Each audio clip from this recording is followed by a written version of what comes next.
खबर हिमाचल से, जहां पर बीजेपी ने जारी की पहली लिस्ट। बीजेपी ने जारी की 62 उम्मीदवारों की पहली लिस्ट। सिराज से जयराम और मंडी से अनिल शर्मा कैंडिडेट। प्रेम कुमार धूमल का पत्ता कटा। आपके प्रत्याशियों की दूसरी सूची जल्द जारी होगी। आप जल्द ही जारी कर सकती है दूसरी सूची। 20 सितंबर को 4 प्रत्याशियों की पहली सूची की थी जारी। मनीष ठाकुर पावंटा साहिब विधानसभा क्षेत्र से प्रत्याशी। हिमाचल में कांग्रेस के 46 उम्मीदवार घोषित, 7 पूर्व मंत्री और 19 विधायकों को टिकट। शिमला शहरी समेत 22 सीटें रोकी गईं। हिमाचल में कांग्रेस के 46 उम्मीदवार घोषित।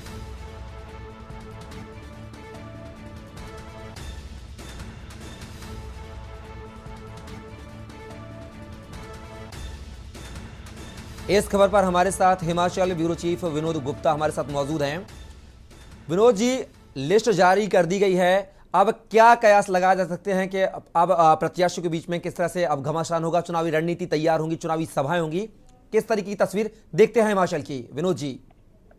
जी, अगर बात हिमाचल के चुनाव की बात करें तो हिमाचल का जो चुनाव है इस बार त्रिकोणीय मुकाबला होगा। खासकर जब से आम आदमी पार्टी ने पंजाब में अपनी सत्ता संभाली और पंजाब के अंदर एक इतिहास रचा है, तो कहीं ना कहीं इसने हिमाचल हिमाचल पर फोकस किया और हिमाचल के साथ गुजरात पे किया है। क्योंकि गुजरात का चुनाव अभी बाद में है, तो उससे पहले हिमाचल पर जो फोकस किया जा रहा है, तो हिमाचल के अंदर पहले टक्कर मानी जा रही थी बीजेपी और कांग्रेस के बीच, परंतु अब तीसरी पार्टी आम आदमी पार्टी ने जिस तरह से अपनी वहां पर दर्ज दाखिल किया और चुनाव प्रचार किया, तो कहीं ना कहीं त्रिकोणीय मुकाबला हो गया है। परंतु कुल मिलाकर देखा जाए तो ये मुकाबला कांग्रेस और बीजेपी के बीच होगा। और खासकर बात कर जयराम ठाकुर की, जयराम ठाकुर को इस बार सिराज से टिकट ले दिया गया और सिराज उधर ठीक उनके जो विपरीत बात कांग्रेस की बात करें, चेतराम होंगे, चेतराम ठाकुर जो कांग्रेस के होंगे, दोनों के बीच मुकाबला है। चेतराम ठाकुर जयराम के खिलाफ चुनाव लड़ेंगे, तो कहीं ना कहीं जो मुकाबला है बहुत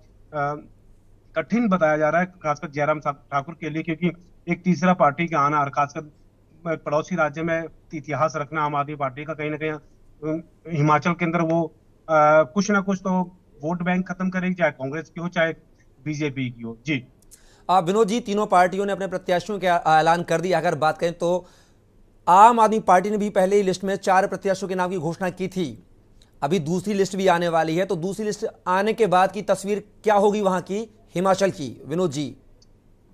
अगर आम आदमी पार्टी की बात करें, 20 सितंबर को 4 प्रत्याशियों की सीटें जो है वो उम्मीदवारों की लिस्ट जारी की थी। इस बार उन्होंने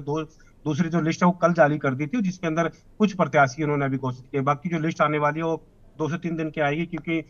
मनीष सिसोदिया जो है या अरविंद केजरीवाल बात करें, तो ये आपस में इनकी एक बैठक के लिए एक अंदरूनी जो बातचीत चल रही है, खासकर उन कैंडिडेट के साथ जो हिमाचल में चुनाव लड़ेंगे। धालीवाल जो है उन्होंने भी कुछ शिक्षा मंत्री है पंजाब के, उन्होंने भी कुछ उम्मीदवारों से बातचीत की है, उनसे उनका डाटा लिया कि आखिर कौन सा उम्मीदवार कहाँ पे सटीक बैठेगा, कौन कहाँ पर नहीं। एक तरह से बात कीजिए, 2 से 3 बार आम लोगों से भी बात करी है कि भाई आपको किस तरह का उम्मीदवार चाहिए, क्या किस तरह की यहाँ पे जरूरत है, क्या चीज किस तरह की जो मौजूदा सरकार ने क्या क्या खामियां रही है उसको लेकर भी कौन किस तरह के मतलब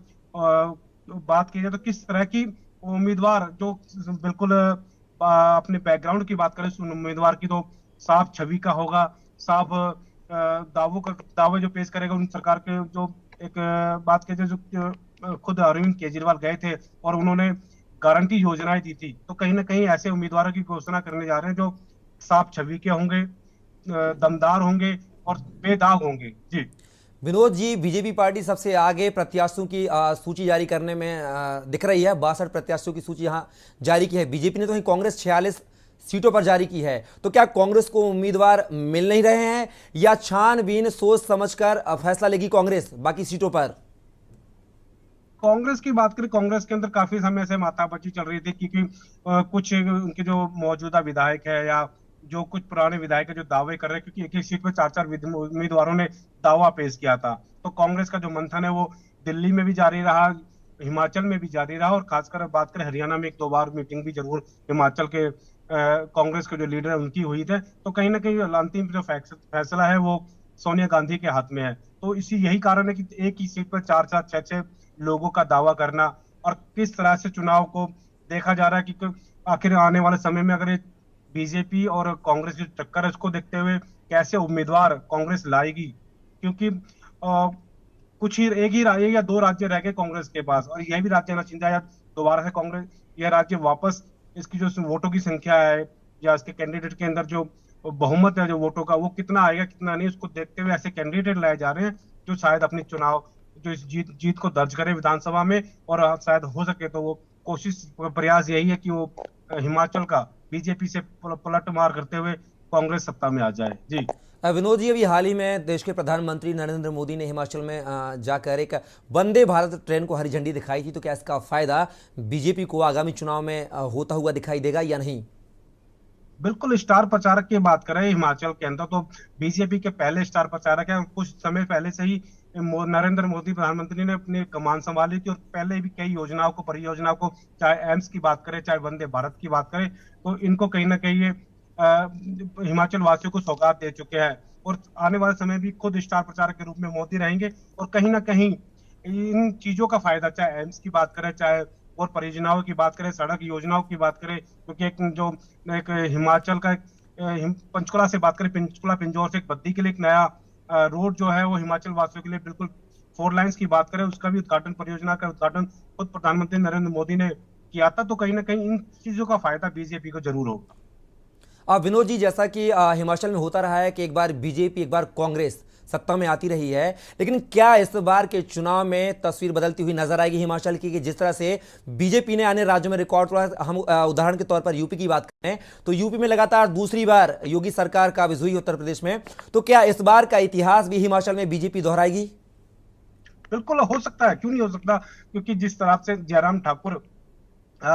हिमाचल के अंदर चाहे वो परियोजनाओं का उद्घाटन करते रहे हो, चाहे समय समय पर आम लोग के बीच जाते रहे हो और खासकर ऐसी समस्याओं को सुलझाते रहे हो, चाहे वो वन पेंशन की बात हो या कुछ और चीज की बात हो, तो कहीं ना कहीं अगर जो सर्वे की बात करें, खुद हम लोगों ने भी जाके देखा है, तो आम जनता का जो माहौल है वो बीजेपी की तरफ ज्यादा है, रुख ज्यादा है। तो इस तरह के लोग परेशान नहीं है, भले ही पार्टियां जो मर्जी दावे करे, जो मर्जी बात करे, परंतु कहीं ना कहीं जयराम सरकार से लोग खुश भी है, और हो सकता है क्या रिपीट ये सरकार बीजेपी कर सकती है। जी विनोद जी, आम आदमी पार्टी भी यहाँ पर हिमाचल चुनाव को लेकर आश्वस्त नजर आ रही है, क्योंकि दिल्ली के बाद उन्होंने अब पंजाब पर भी कब्जा कर लिया है, तो क्या अब तीसरे राज्य पर भी आम आदमी पार्टी की नजर है? यहाँ पर भी क्या आम आदमी पार्टी बढ़त बनाए हुए दिखाई दे रही है? आम आदमी पार्टी की बात करें, पिछले कुछ समय पहले, महीने पहले बात करें, तो अरविंद केजरीवाल और मुख्यमंत्री पंजाब भगवंत मान ने कमान जरूर संभाली थी हिमाचल के अंदर, परंतु कुछ समय से देखा जा रहा है कि उनका फोकस ज्यादातर पंजाब गुजरात के ऊपर है। शायद वो हिमाचल को उस नजरिए से नहीं देख रहे। फिर भी कहीं ना कहीं जो वोट बैंक की बात करें, वो छेद जरूर करेगी कांग्रेस के पाले से, कांग्रेस के अंदर, क्योंकि जहां भी देखा आपने देखा होगा, चाहे वो हिमाचल के पंजाब के अंदर हो चाहे कहीं और हो, उसने हमेशा कांग्रेस की वोट को काटा है। और यही कारण देखने को हमें मिल रहा है हिमाचल के अंदर, क्योंकि हिमाचल के अंदर कहीं ना कहीं अगर वोट बैंक कम होगा वो कांग्रेस का होगा, और बीजेपी इसका कहीं ना कहीं फायदा उठा जाएगी। जी विनोद जी, मेरा अंतिम सवाल है कि जिस तरह से हिमाचल में ताबड़तोड़ प्रधानमंत्री के दौरे, रैलियां, वंदे भारत ट्रेन, यहां तक कि केंद्रीय मंत्री अनुराग ठाकुर को भी पूरी कमान सौंपी गई हिमाचल के चुनावों को लेकर, तो क्या बाकी पार्टियों की बात करेंगे, कांग्रेस की हो या आम आदमी पार्टी, कहीं ना कहीं जैसे आप कह रहे हैं कि पीछे नजर आ रही है, तो क्या ये ताबड़तोड़ जो प्रधानमंत्री का दौरा है, अनुराग ठाकुर का दौरा है, तमाम जो स्ट्रेटजी हैं, क्या इस बार रिकॉर्ड तोड़ने में कारगर साबित होंगी या नहीं? बिल्कुल, कहीं ना कहीं जिस तरह से प्रधानमंत्री खुद स्टार प्रचारक के रूप में रहे हैं, और इससे पहले भी चाहे वो लोकसभा के चुनाव हो चाहे कहीं और भी विधानसभा के चुनाव हो, खुद प्रधानमंत्री नरेंद्र मोदी कमान संभालते हैं, और जहां भी प्रधानमंत्री नरेंद्र मोदी ने कमान संभाली और स्टार प्रचारक के रूप में गए हैं, तो वह कहीं ना कहीं बीजेपी को फायदा हुआ है, क्योंकि जो वोट मिलती है खासकर नरेंद्र। चलिए विनोद जी, तमाम जानकारी को